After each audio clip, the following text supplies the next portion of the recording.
Associated features supporting diagnosis, कौन सी bipolar 1 की बात हो रही है? ठीक है, ये चीज़ जो है ना, ये मेनिया या हाइपोमेनिया के लिए नहीं है।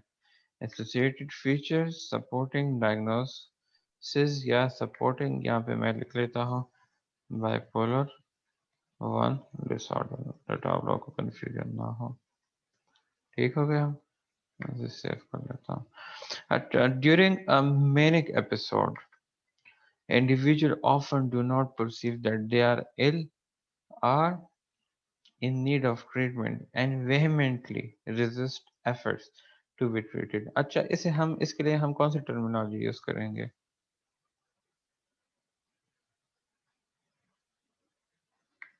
ये individual often don't perceive that they are ill or in need of treatment. बताए? सर क्योंकि आई थिंक उसे पता नहीं होता है कि मैं बीमार हूँ। मुझे टर्मिनोलॉजी पता है, मीनिंग नहीं। ऑलरेडी हमने पढ़ा है मल्टीपल टाइम इसे।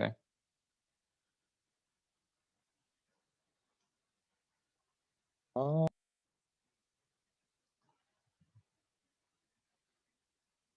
हम्म। सर इनका सेल्फ स्टीम ज्यादा होता है। यार मैं टर्मिनोलॉजी को आप लोग जानते हैं, इसके लिए एक खास वर्ड यूज होता है, वो मुझे बताए। मैं मीनिंग का नहीं पूछ रहा, आप लोग क्यों क्वेश्चन को नहीं समझ रहे हैं? ऑलरेडी हमने पढ़ा है साइकोटिक डिसऑर्डर्स के चैप्टर में।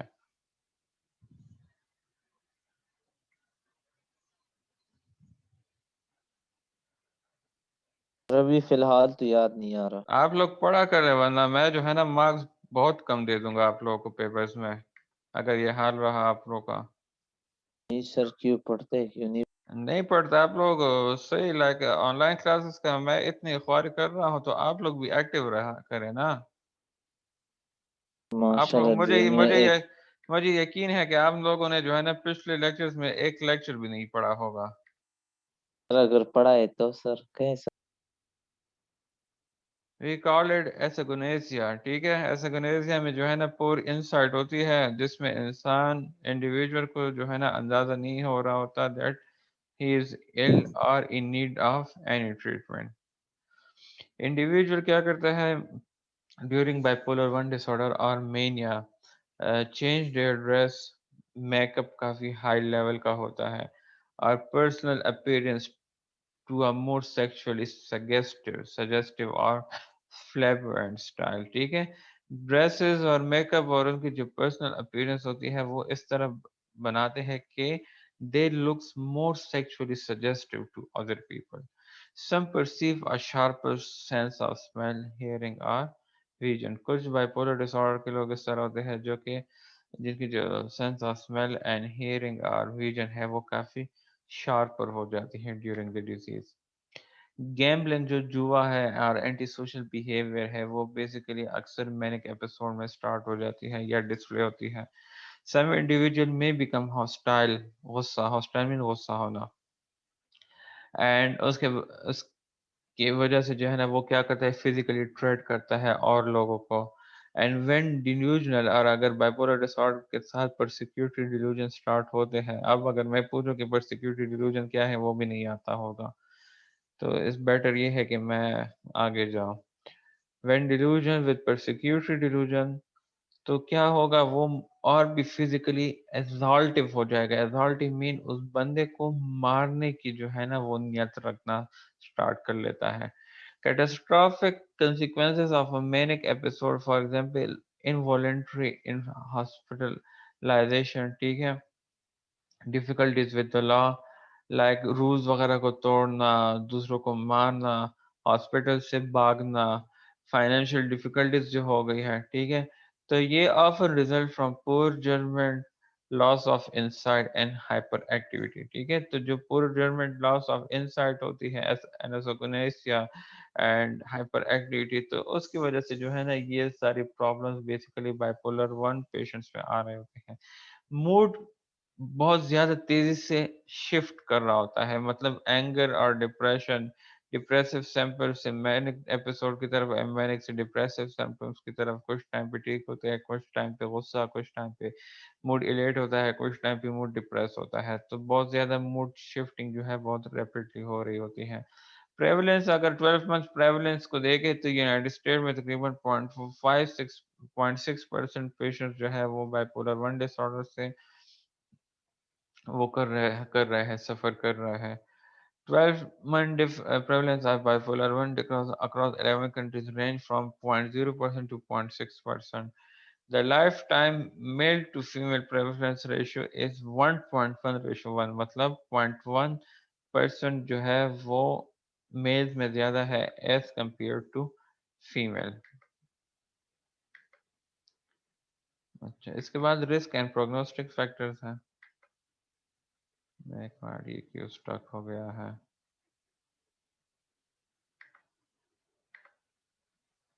रिस्क एंड प्रोग्नोस्टिक फैक्टर, इसमें एनवायरमेंटल एंड जेनेटिक।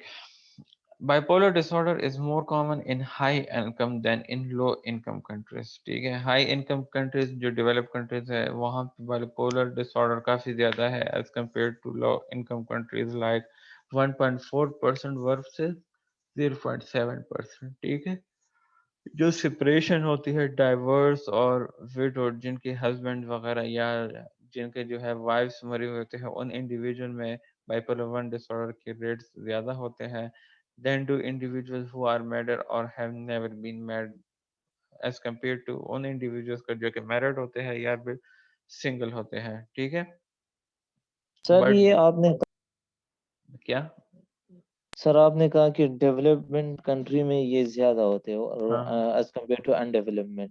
हाँ तो हाँ, ये क्यों सर, कोई वजूहात होगा सर इसमें? यार इस पे जो है ना आप डिफरेंट रिसर्च इस पे देखने पड़ेंगे जो कि DSM-5 में अवेलेबल नहीं है। ठीक है, यहाँ पे तो जनरली इन्होंने वो रीजन शेयर नहीं की, जनरली इन्होंने बात की है कि इन चीज़ों में जो है ना लाइक इन कंट्रीज के लोगों में इस फैक्टर्स की वजह से जो है ना ये चीज़ ज़्यादा होती है। फिर आप रीज़न जानना चाहते हैं तो आप खुद गूगल पे सर्च करें, नेक्स्ट क्लास में हमें भी बता जी देंगे सर। और आपको भी ओके, नॉलेज क्यों नहीं बता सर। देंगे। ठीक है, अच्छा, सेपरेटेड डाइवर्स और विडवर्ड जो इंडिविजुअल्स होते हैं इनमें बेसिकली ये चीज़ ज़्यादा है बाइपोलर 1, इसके रेट ज़्यादा है एज कम्पेयर टू उन लोगों के जो कि मैरिड है एंड हैविंग पार्टनर और जो लोग सिंगल हैं। बट इसकी जो डायरेक्शन ऑफ एसोसिएशन है, दैट कैसे ये सेपरेशन ये सारी चीज़ें बाइपोलर के साथ एसोसिएट है, वो स्टिल अनक्लियर है। जेनेटिक एंड फिजियोलॉजिकल फैक्टर्स में जो है अगर हम देखें तो bipolar 1 is one of the strongest and most, family history जो है वो बहुत ज़्यादा strongest and consistent risk factor है बाइपोलर फैक्टर के लिए। अगर फैमिली में ये चीज़ रन कर रही है तो ऑफ में भी जो है ना इसकी ट्रांसफर होने के चांसेस ज़्यादा हो जाते हैं। There is an average 10 fold mean 10 time increase risk among adult relatives of individual with bipolar 1 and bipolar 2 disorder। उन बच्चों में जो है 10 टाइम्स इंक्रीज रिस्क है जिनके पेरेंट्स या ब्लड रिलेटिव्स बाइपोलर 1 या बाइपोलर 2 से सफर कर रहे हैं। ठीक है, magnitude of risk increases with degree of kinship। ठीक है, like schizophrenia and bipolar disorder likely share a genetic origin, reflect in familiar congregation of schizophrenia and bipolar disorder। ठीक है, जो स्किज़ोफ्रेनिया में अगर हम देखें तो उसकी भी जेनेटिक ओरिजिन है, अगर बाइपोलर को हम देखें तो इसकी भी जेनेटिक ओरिजिन है जो कि रिफ्लेक्ट करती है familiar coagulation between schizophrenia and bipolar disorder। Suicide risk जो है वो काफ़ी ज़्यादा है, like 15 times as compared to the general population, और bipolar 1 disorder में ज़्यादा है। और बेसिकली इस सुसाइड का जो वो है वो इस मेजर डिप्रेसिव डिसऑर्डर की वजह से, जो उसमें मेजर डिप्रेसिव एपिसोड आ रहा होता है उसकी वजह से दे become prone towards the suicide attacks। In fact, bipolar disorder may account for 1/4 of all completed suicide। जितने भी दुनिया में सुसाइड हो रहे हैं उनमें तकरीबन 1/4 का हिस्सा वो बाइपोलर 1 वालों के लिए अकाउंट होता है। डेट उनमें जो 1/4 जो है वो तकरीबन पूरी दुनिया में जो है ना वो 1/4 जो है वो पेशेंट्स, वो इंडिविजुअल्स जिन्होंने सुसाइड की हो वो बाइपोलर 1 डिसऑर्डर से सफर कर रहे होते हैं। A past history of suicides attempt and person days spent depressed in the past years are associated with greater risk of suicide attempts or completion। ठीक है, तो वही बात हुई कि जो इंसान के पास सुसाइड अटेम्प्ट्स है और प्रेजेंट डे जो कि वो डिप्रेस एपिसोड में स्पेंड कर रहा है फ्रॉम द पास्ट ईयर, तो ये बेसिकली चांसेस को ज़्यादा कर देती है उस इंडिविजुअल को कि वो जाके अटेम्प्ट कर सके सुसाइड अटैक को। ठीक है, अब डिफरेंशियल डायग्नोसिस की तरफ आते हैं। मेजर डिप्रेसिव डिसऑर्डर से हम कैसे इसे डिफरेंशिएट कर सकते हैं? मेजर मेजर डिप्रेसिव डिसऑर्डर में भी जो है ना बेसिकली हाइपोमेनिक और मैनिक एपिसोड सिम्टम्स आ सकते हैं, बट उसकी जो सिम्टम्स होते हैं वो बहुत ज़्यादा फीवर होती है और बहुत कम ड्यूरेशन के लिए होती है जितने वो मेनिया और हाइपोमेनिया पे प्रेजेंट होते हैं। ठीक है, जी sir. when the individual present in an episode of major depression, one must depend on corroborating history regarding corroborating की meaning मैं थोड़ा सा देखूं। अच्छा, corroborating mean verifying verified history regarding past episodes of mania or hypomania। ठीक है, जब आप के पास एक इंडिविजुअल प्रेजेंट होता है मेजर डिप्रेशन के एपिसोड के साथ, तो उसमें जो है ना आप डिपेंडेंट हो जाते हैं वेरीफाइड हिस्ट्री के। ठीक है, कि आप जाके उस एपिसोड के पास्ट हिस्ट्री को देखें कि वेदर पास्ट में कोई मेनिया या हाइपोमेनिया की हिस्ट्री तो नहीं रह चुकी हो। ठीक है, अगर हिस्ट्री रह चुकी हो तो फिर जाके डायग्नोसिस चेंज होगा, बाइपोलर 1 या बाइपोलर 2 होगा। अगर जी हिस्ट्री ना हो तो फिर जाके मेजर डिप्रेशन की तरफ आएंगे। Symptoms of irritability may be associated with either depressive क्या कहते हैं डिप्रेसिव डिसऑर्डर और bipolar disorder adding to diagnostic complexity. ठीक है, इरिटेबिलिटी के जो सिम्टम्स है वो शॉर्ट टेम्परनेस, चिड़चिड़ापन, छोटी बात पे रिएक्ट करना। ठीक है, ये इरिटेबिलिटी हो गई है।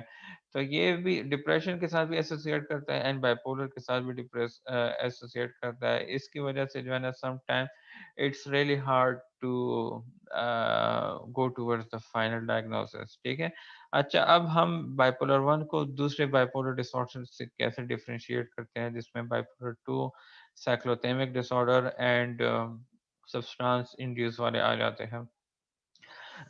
तो bipolar diagnosis of bipolar 1 disorder is differentiated from bipolar 2 disorder by determining whether there have been any past episode of mania।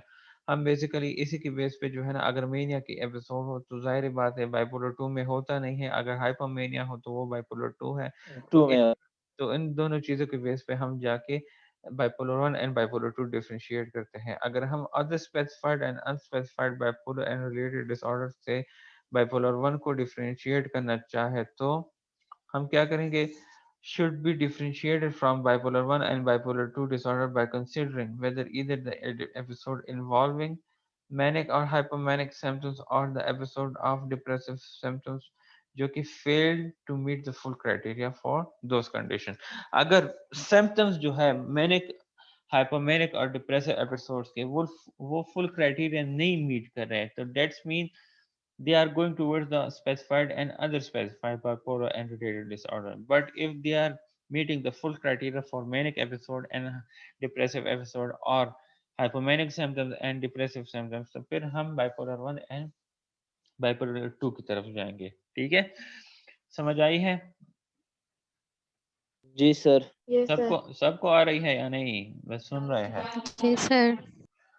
अच्छा, अब bipolar disorder due to another medical condition, ये तो मेरे ख्याल में आपको बच्चों को भी याद होगा। आपके मेडिकल कंडीशन की वजह से जो बीमारियां आ रही हो तो हम उसे mental disorder due to medical condition consider करते हैं। ठीक है, तो इसमें तो आपको अगर पेपर में तो मैं इस तरह इजी कुछ देता नहीं हूँ, लेकिन फॉर एग्जांपल कुछ आता भी है तो आप लोग अपनी तरफ से भी लिख सकते हैं इसमें। ठीक है, कि आप लोगों के पास history, physical examination, laboratory findings की वजह से जो है ना आपके पास एविडेंसेस होती है जिसमें आपको ये पता चल जाता है कि मेडिकल कंडीशन की वजह से ये प्रॉब्लम आ रही है।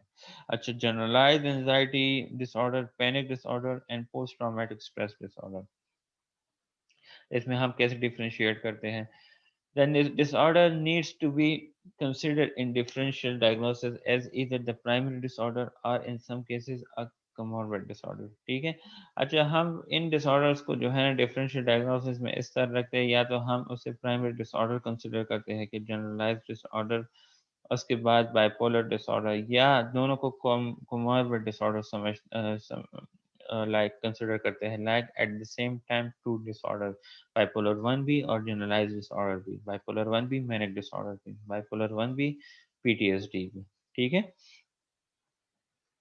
16 स्लाइड में क्या कहते हैं, इसमें जो है ना आपको किस चीज़ की ज़रूरत होती है? Careful history of the symptoms की ज़रूरत होती है, जो कि नीड करती है डिफरेंशिएट करने में जनरलाइज एंजाइटी को फ्रॉम बाइपोलर डिसऑर्डर। ठीक है। जनरलाइज एंजाइटी में जो है ना बेसिकली एंजाइटी रूमिनेशन होते हैं, एंशियस थॉट्स होते हैं, एंशियस सोच होते हैं इंसान की, जो कि हम अक्सर मिस्टेक करते हैं रेसिंग थॉट्स के साथ। ठीक है। रेसिंग थॉट्स एक अलग चीज़ है, जो कि फ्लाइट ऑफ आइडियाज है, एक टॉपिक से दूसरे टॉपिक की तरफ जाना, एंड जो एंशियस टर्मिनेशन है वो एक अलग चीज़ है। And efforts to minimise anxious feelings may be taken as an impulsive behaviour, और जो एंशियस फीलिंग्स को मिनिमाइज करना होता है उसके लिए जो एफर्ट्स है उसे हम समटाइम इम्पल्सिव बिहेवियर कंसिडर करते हैं। तो ये चीज़ जो है आप कैसे डिफरेंशिएट करेंगे जनरलाइज एंजाइटी को बाइपोलर से? Careful history of the symptoms है। ठीक है। अगर पोस्ट ट्रॉमेटिक स्ट्रेस डिसऑर्डर को देखें तो same goes for the PTSD, needed to be differentiated from bipolar disorder। It is helpful to assess the episodic nature of the symptoms। ये आपके लिए एक हेल्पफुल होगा, एक इम्पॉर्टेंट भी है कि आप असेस करें किस चीज़ को, एपिसोडिक नेचर ऑफ सिम्टम्स को। ठीक है। जो कि डिस्क्राइब हुआ है, as well as to consider symptoms trigger, कब सिम्टम्स स्टार्ट हुए हैं और इवेंट क्या हुआ था उस टाइम, उसके पेशेंट की रिएक्शन क्या थी। तो ये चीज़ें हमें बेसिकली डिफरेंशियल डायग्नोसिस में फिर हेल्प देती है। Substance medication induced bipolar disorder, already multiple बार बार हम इसे पढ़ चुके हैं। सब्सटेंस और मेडिकेशन यूज की वजह से अगर बाइपोलर डिसऑर्डर आ जाता है तो that would be consider as substance और medication induced bipolar disorder. Last slide, हम एडीएचडी से बाइपोलर 1 डिसऑर्डर को कैसे डिफरेंशिएट करते हैं? बाइपोलर 1 डिसऑर्डर के काफ़ी सिम्टम्स एडीएचडी के साथ मैच करते हैं। ठीक है। स्पेशली एडोलेसेंस और चिल्ड्रन लेवल पे अगर दोनों बीमारियां साथ हो तो उस टाइम पे जो है ना डिफरेंशिएट करना काफ़ी मुश्किल हो जाता है। Many symptoms overlap with the symptoms of mania, such as rapid speech हो गया है, टॉकेटिव, रेसिंग थॉट्स हो गई है, फ्लाइट ऑफ आइडियाज, डिस्ट्रैक्टिबिलिटी हो गई है, mean attention distraction and less need for sleep. ये एडीएचडी में भी होती है एंड बाइपोलर में भी जो है ना ये प्रेजेंट होती सर है। एनर्जेटिक होते हैं इन एडीएचडी में, काम बहुत ज्यादा करते हैं सर। वो है वही सिम्टम्स, सेम सिम्टम्स जो है ना काफी ज्यादा सेम सिम्टम्स शेयर कर रहे हैं। The double counting of symptoms towards both ADHD and bipolar disorder can be avoided if the clinician clarifies whether the symptoms represent a distinct episode। तो यहाँ पे जो है ना सारा क्लिनिशियन और उसकी एक्सपर्टीज और एक्सपीरियंस पे डिपेंड करता है कि वो किस तरीके से क्लैरिफाई करता है या डिस्टिंग्विश करता है इन दोनों बीमारियों को एक दूसरे से। ठीक है। पर्सनालिटी डिसऑर्डर को अगर हम देखें तो such as borderline personality disorder may have substantial symptomatic overlap with bipolar disorder। Borderline personality disorder के कुछ symptom इस तरह है जो कि overlap करते हैं, मैच करते हैं किस चीज के साथ, bipolar disorder के साथ। अगर हम मूड लेबिलिटी को देखें, mood liability mean mood rapid shifts जो होते हैं, एंड इम्पल्सिविटी अगर हम देखें बगैर सोचे समझे काम करना, तो they are common in both conditions, bipolar disorder में भी एंड बॉर्डरलाइन पर्सनैलिटी डिसऑर्डर में भी। ठीक है। Symptoms must represent a distinct episode and the noticeable increase over baseline required for the diagnosis of bipolar disorder must be present। ठीक है। अच्छा, इसमें एक बात मैं आप लोगों को कहूँ दैट बाइपोलर डिसऑर्डर को अगर मेडिकेशन स्टार्ट की जाती है ना मूड स्टेबलाइजर, तो उसकी वजह से उसके वो सिम्टम्स ख़त्म भी हो सकते हैं, लेकिन जो पर्सनैलिटी डिसऑर्डर्स होते हैं वो लाइफ टाइम रहती है, दे आर अनचेंजेबल। लाइक वो सिम्टम्स सिर्फ मैनेज करना होता है, लेकिन आप उसे फुल तरीके से ख़त्म नहीं कर सकते। तो एक differentiation personality disorder and bipolar 1 disorder में ये भी है, ठीक है। A diagnosis of a personality disorder should not be made during an untreated mood episode. अगर आपने mood episode को अभी तक ट्रीट करना नहीं स्टार्ट किया, तो उस टाइम तक आप पर्सनैलिटी डिसऑर्डर की ट्रीटमेंट नहीं बना सकते। ये था आप लोगों का आज के 2 लेक्चर्स, होपफुली आप लोगों को समझ आई होगी। जी क्लियर है? सर, जी यस सर, यस सर। चलिए ठीक है, मैं ये आप लोग के LMS पे भी अपलोड करता हूँ शाम को, फिर वहां से आप लोग पढ़ सकते हैं, ठीक है। ठीक है सर। अच्छा ठीक है, और अपने असाइनमेंट पे काम स्टार्ट करें और टाइम पे सबमिट करें।